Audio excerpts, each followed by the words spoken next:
Wow, man, dude, you killed me. Were you born with the DNA to sustain tension for 90 minutes? Oh, wow, okay. Moving right along.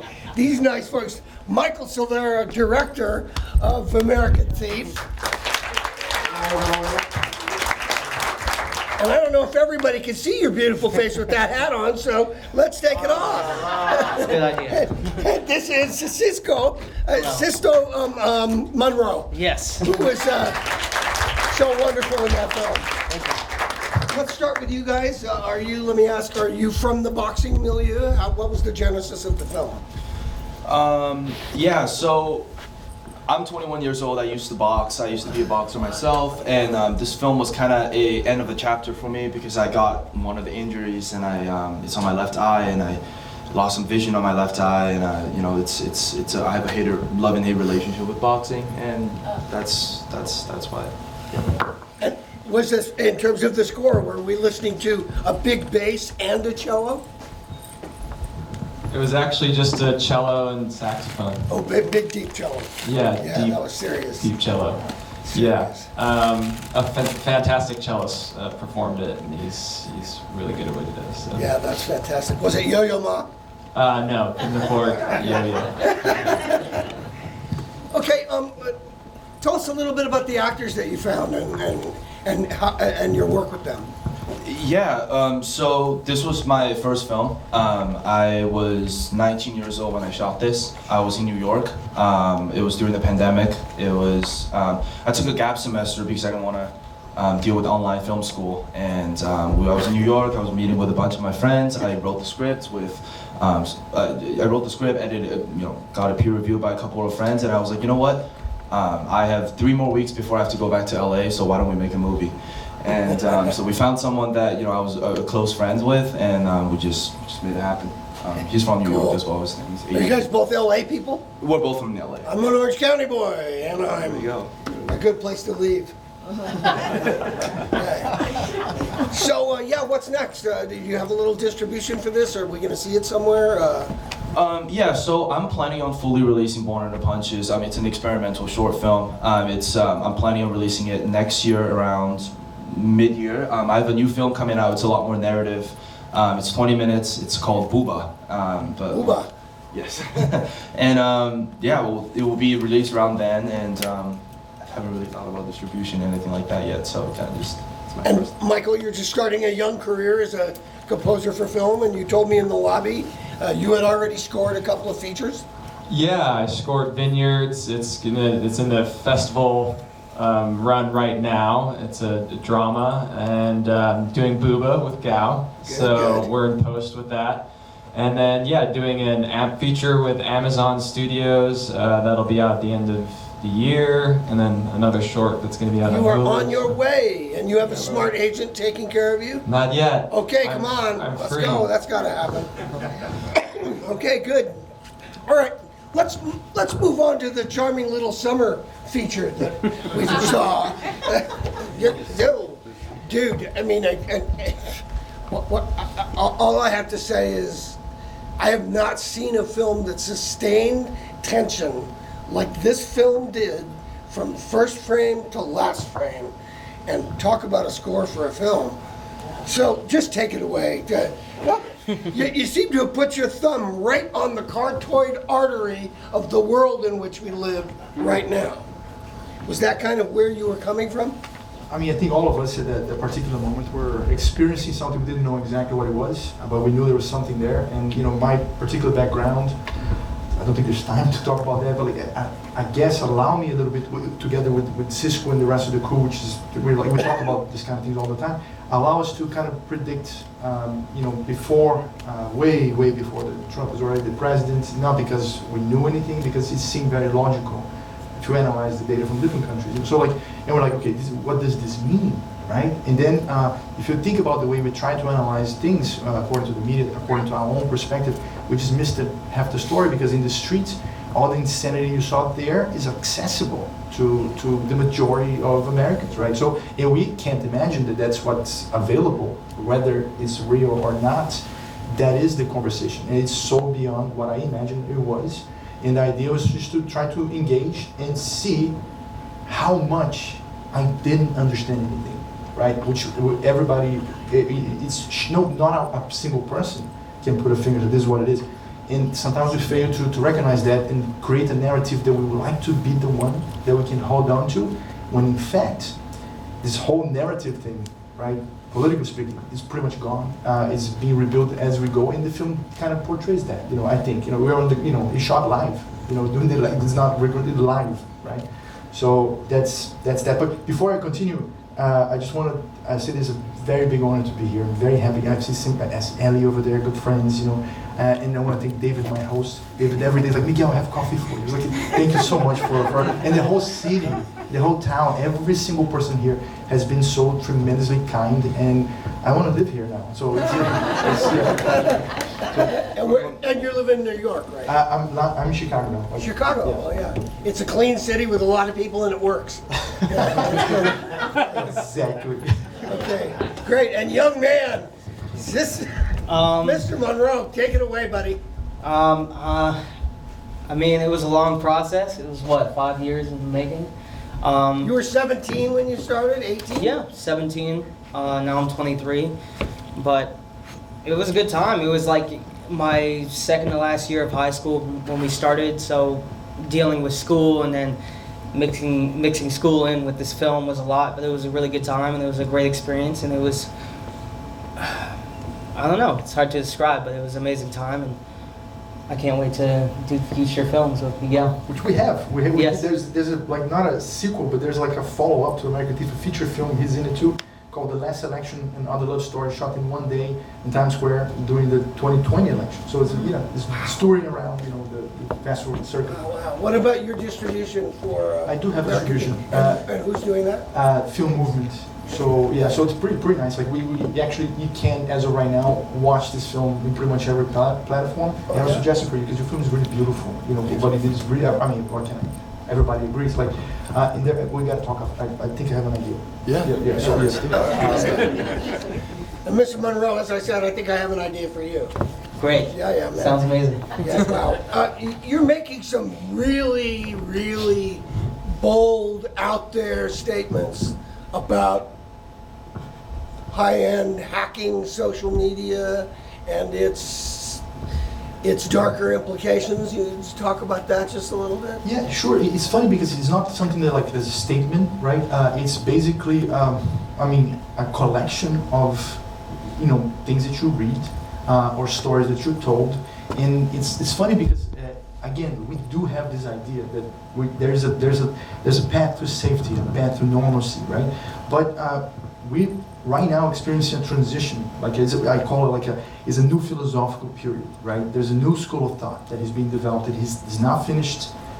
Development has not been finished because Trump lost that election. This is going to take like 32 years. I don't even know. So we're right in the middle of it, right? Not only here but all over the world. So the things that you saw there, they're not my ideas. They're not anything that I'm, a statement that I'm making per se. Like, what it is that those are the things that were out there, right? And a lot of them are completely fake, as you can probably tell. Maybe not, right? I'll just give it away. Like the whole computer, except the names of the particular programs, they're real. The whole interface is purposefully absolutely wrong, right? And you look at it and you're like, oh my God, this might be true. And that's a statement. That might be the statement I'm making. But what was going on there was taken to be real, taken to be truth by a lot of people, and it still is. And we don't even know where this is now. Like Stuxnet's old news, it was old news then, so, and it's a real thing. So what do we do with all the information? The rules that we use to understand politics do not apply. And that's a fact, and we have to come to terms with that because it has changed. So the film is trying to address that. Wow. How about some questions from you folks? How about go over here? Could you stand up and just bellow? Sure. Yeah, just to kind of work off of what you were just saying, I was because there is a lot of confusion about reality and what's false, which I think is productive in your movie. But I'm wondering from a production standpoint, and I hope your actor can speak to this as well. Did you have any kind of what was your ethical approach to how do we meld real events, real people talking to you, in service of a political thriller? And was that a discussion you guys had to have? No.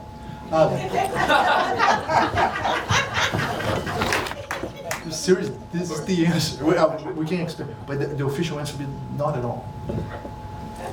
Okay, so I saw a couple of other, go ahead.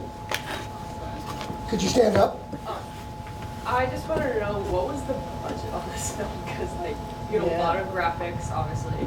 So like I don't, like probably most of it was graphics. So like, how much was the budget? For the graphics, about 30K, and you know, a friend of mine did it. It would cost much more. By the way, the actors, and you can speak to this, you know, they didn't know what they were acting to the whole time. We shot for 5 years. You know, most of the time they're just looking at the screen, you know, and I give this super profound direction. Think about your mother, you know, and they're like, and then years later, right, all of a sudden there's everything. So let me, how was it to see it, you know?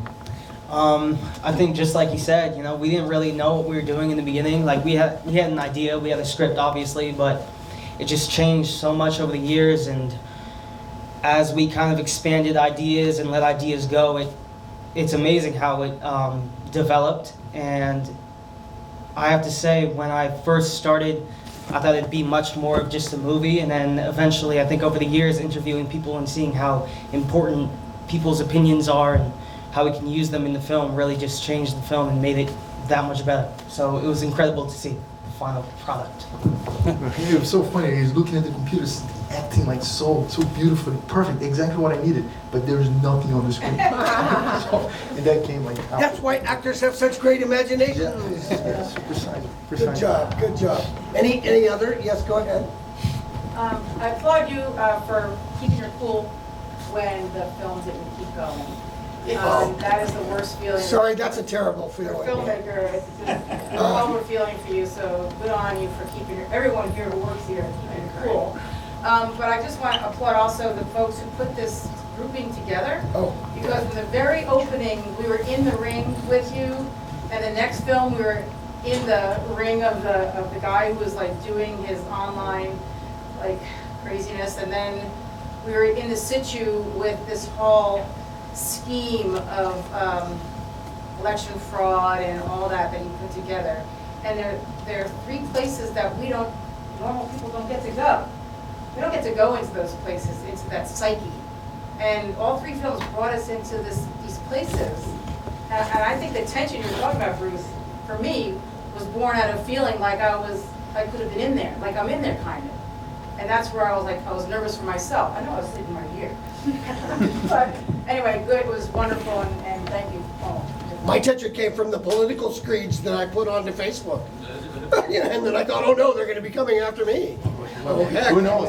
No, but it's a great point. Like I want to thank everybody too. Like for you know, and I mean, there was still the screen was the film was not presented the way I would like this. It was a little stretched. So, but the thing is, festivals are live events. So sometimes issues occur, but it's so much better, even with issues, to be here and you know in the presence of all of you. So I don't really mind it. I just want to share my thank you to all of you for you know waiting for this like 10 minutes that we wasted there. So it means a lot to I guess all of us. Same thing to it wasn't your film, so I appreciate it. Very gracious, Miguel.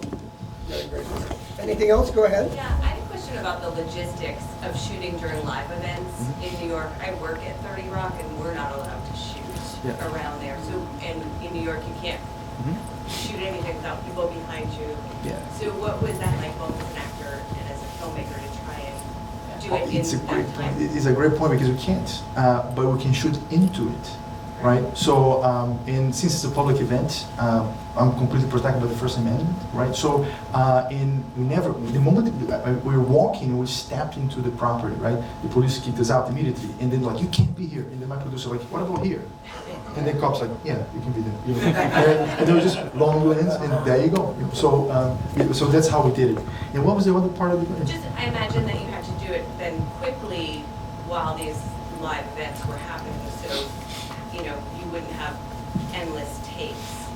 I mean, we knew what was going to happen. So we knew we had to have a shot when Trump actually, the numbers went on his favor because we already knew we had another version for the film, of course, if like we were wrong about our assessment. But everything's kind of planned for that outcome. When the outcome came, outcome we knew was going to come, so much so that we designed it to be, practical about it. I was like, oh my God, I was so shocked. Like, if you're shocked now, when we were there, I didn't know, it was weird. I was like in a strange dimension, Still, even though we knew, you left like a little before the. Yeah, right before. Yeah. Okay. Go ahead. Do you think the difficulties we experienced in the beginning were caused by hackers? Now that you mention it, it's them. Okay, back up to you, sir. A question for Born Under Punches. You talk about what the instrumentation, because there's such spare instrumentation, what did it represent? Yeah, Gao was really smart with wanting metaphor for a lot of the instrumentation. So the cello represented the father figure throughout, and that's why it was so aggressive and in your face. And the saxophone, which actually Gao performed. He's a classically trained saxophone player. He's phenomenal. I've hired him for other projects since working on Born Under Punches. And so that represents the main character, the boxer. So it's a little more subtle. It's almost crying out for help in some sequences too. So I want to just add one thing to that is, the atonal quality of the score as well. The melodic structure, the harmonic structure as well for the score. Michael and I worked actually very closely on this. We actually blew out one of his computer speakers because we were just blasting it. I wish that the music here could be a little louder one to start, but nonetheless, it's still fantastic. Just like you said, playing it live, playing for the audience, but yeah. Yeah, good. Okay. Any final thoughts from you two guys? No, just very happy to be Thank here, you. and thanks for staying, watching, all of our films, and really happy to be here. And one more time, 4 o'clock at Robeson in Matheny to hear 22 players from the VSO play all of the winning pieces that have been given over the years. Okay? All right, thanks everybody. Thank you, everybody. Thank you.